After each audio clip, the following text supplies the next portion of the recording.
A day after the Defence Minister Manohar Parrikar said that he would look into the armed forces' concerns that there was a clear-cut effort, they say, by bureaucrats in the Ministry of Defence to downgrade their seniority. Details have emerged on how the armed forces have repeatedly written to the ministry fighting this. Will there be action soon? For more, it's across to Vishnu Shom.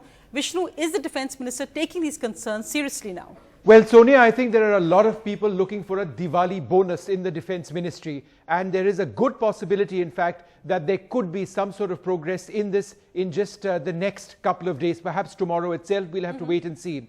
Now, let me just put this in perspective for you. A day after the Defence Minister made it clear that he would ensure that there was no rank mismatch between civilian officers and members of the armed forces in the Ministry of Defence, we've been able to learn that in September 2016, the Army wrote a letter to the Defence Ministry. Now, the letter is significant because it establishes that the armed forces have had this misgiving for an extended period of time, not something that has emerged for the first time in news reports over the last 2 days.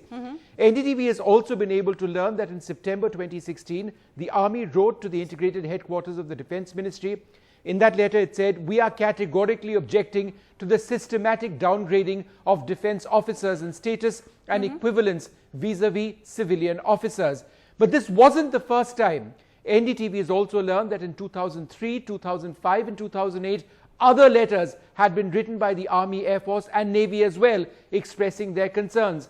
Now, the Defence Ministry responded to each letter by saying the changes were only functional and that there was no change in the rank, honour and respect accorded to the armed forces.